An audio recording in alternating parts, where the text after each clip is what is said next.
दोस्तों नमस्कार, मैं विकास, आप देख रहे हैं जस्टिस टीवी इंडिया और इस समय मौजूद हूँ गुड़गांव में और एक बड़ी मीटिंग यहाँ पर नगर निगम की हुई है। आपने लगातार जिस तरीके से देखा था, मैंने पहले भी आपको दिखाया था कि गुड़गांव में जिस तरीके से सफाई कर्मचारियों का शोषण हो रहा है, चाहे वो ठेकेदारी में हो रहा हो, चाहे वो निगम के कर्मचारियों के साथ हो रहा हो।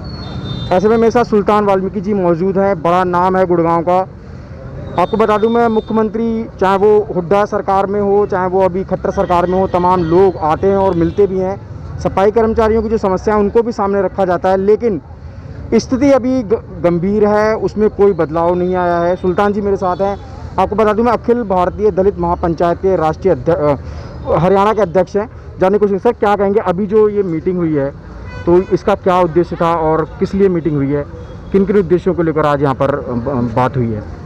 पहले तो सबको भाइयों बहनों को जय वाल्मीकि, हर हर वाल्मीकि, घर घर वाल्मीकि। आदरणीय अपने संघ के नरेश शास्त्री जी जो प्रधान हैं, बहन जी सोनिया जी, अनीता जी, रिंकू जी, राजेश जी, राम सिंह, नरेश और मेरे भाई सुनील जी, सारे ये परिवार है, एक समाज है और मैं तो एक समाज का छोटा सा हिस्सा हूँ। और मेरी तो यही प्रार्थना, जो ये मांगे रखी जा रही है ठेकेदारी प्रथा से, इनको मुक्त करा जाए। जो ये गुलामी की ज़िंदगी जी रहे हैं वाल्मीकि समाज इतने सदियों से, मोदी जी से और खट्टर जी से प्रार्थना है कि इनको इस जंजाल से निकाला जाए। वैसे तो ये कुंभ में मोदी जी अपने चरण छूते हैं, धोते हैं वाल्मीकि समाज के, मंदिरों में झाड़ू भी लगाते हैं। अब राम मंदिर का जो भूमि पूजन हुआ उसमें सब लोगों ने दीवे भी जलाए। और कट्टर हिंदू तो वाल्मीकि समाज है, जो वाल्मीकि भगवान ने रामायण लिखी है, इतिहास तो वहीं से ही चलता है। और हमारी ये प्रार्थना है, इनको इस महामारी में भी जो इन्होंने काम करा सबको पक्का करा जाए, ठेकेदारी से निकाला जाए। जो भी निगम रोल पे कच्चा पक्का जो कर्मचारी है सबको निगम रोल पे करा जाए। और अयोध्या में एक राम मंदिर के साथ साथ वाल्मीकि मूर्ति लगाई जाए, वहाँ एक वाल्मीकि आश्रम बनाया जाए। सर एक सवाल और है।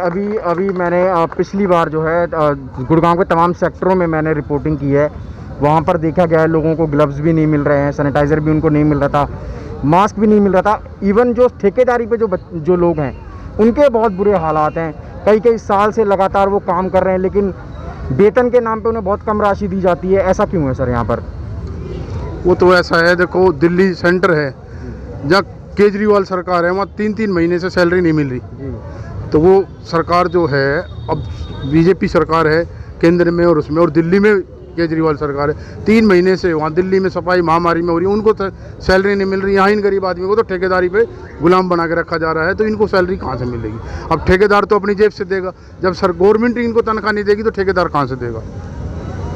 राखियों पे इनको तनख्वाह नहीं मिलती, त्योहारों पे इनको नहीं, छुट्टी इनको नहीं। ये तो गुलाम है, गुलाम की ज़िंदगी जी रहे हैं। अगर मोदी जी और खट्टर जी अगर चाहें भाई इनको इस गंदगी से, इस महामारी के वक्त कुछ देना चाहे, तो इनको ठेकेदारी प्रथा से मुक्त करा जाए और इन पर ध्यान दिया जाए। सर आवाज़ कौन उठाएगा? आवाज़ तमाम नेता है यहाँ पर, आपका बड़ा नाम है। आवाज़ तो संघ भी उठा रहा है, वाल्मीकि महापंचायत भी, पूरे देश से आवाज़ उठ रही है, विज्ञापन दिए जा रहे हैं और इन पर ध्यान दिया जाए। अगर ध्यान नहीं दिया जाएगा तो पूरा ये सफाई कर्मचारी नहीं, पूरे हिंदुस्तान का वाल्मीकि समाज आंदोलन करेगा और सड़कों पर उतरेगा। फिर अपने अधिकार के लिए भीख मांगने की जरूरत नहीं, वो हमें छीनना आता, फिर हम छीन के लेंगे। क्या करेंगे? क्या पचकुइयाँ से शुरुआत होगी? इन तमाम पचकुइयाँ मंदिर से शुरुआत होगी सब। क्या एक मैसेज देना चाहेंगे तमाम सफाई कर्मचारियों को, चाहे वो गुड़गांव से हों, चाहे वो पूरे देश में? लगातार शोषण हो रहा है, कई सारे कोरोना वॉरियर है जो वो शहीद हो गए हैं इस महामारी में, तो क्या कहेंगे? उनके परिवार वालों को तो पैसे अभी तक कुछ भी नहीं मिला। सर क्या कहना चाहेंगे उन तमाम लोगों को आप? अब ये जो लड़ाई है लड़ रहे हैं, सरकार देगी और ये हमारा अधिकार है, सरकार को देना पड़ेगा। चाहे वो दिल्ली सरकार हो, केंद्र सरकार हो, हरियाणा सरकार हो, सबको ध्यान रखना पड़ेगा, देना पड़ेगा। ये तो आंदोलन जो चलेगा महामारी में, कोरोना के टाइम में आदमी से नहीं मिल पा रहा। एक जो समाज है, जो परिवार अपने बच्चों की पुट्टी से भी इतना घिन्ना करते हैं और ये लोगों की सफाइयाँ करते हैं, लेटरिन तक, सीवर तक। अगर फिर भी इन पे ध्यान नहीं जाएगा तो लोग तो मर ही रहे हैं कोरोना से, फिर इस गंदगी से भी मरेंगे अगर ये सफाई छोड़ देंगे तो इन पे ध्यान दिया जाए और इनको सारी सुविधा दी जाए। इनके शेड वेड जो भी हैं, जो भी इनकी मांगे सब पूरी करी जाए, तो कोई आंदोलन की और उसकी ज़रूरत नहीं पड़ेगी। नहीं तो एक दिन चिंगारी है, ये चिंगारी को आग देने की ज़रूरत है। फिर कहीं ना कहीं दिल्ली जाम करेगा वाल्मीकि, दिल्ली नहीं पूरा हिंदुस्तान जाम करेगा। तो ये सुल्तान वाल्मीकि जी मेरे साथ थे। गुड़गांव में एक बड़ा नाम है, और आज यहाँ से आगाज़ किया गया है कि अगर सफाई वक्त रहते ही अगर सरकार ने सफाई कर्मचारियों की समस्याओं को नहीं सुना तो कहीं ना कहीं गुड़गांव के साथ साथ पूरा देश जाम होगा। तमाम खबरों के लिए आप देखते रहिए जस्टिस टीवी इंडिया।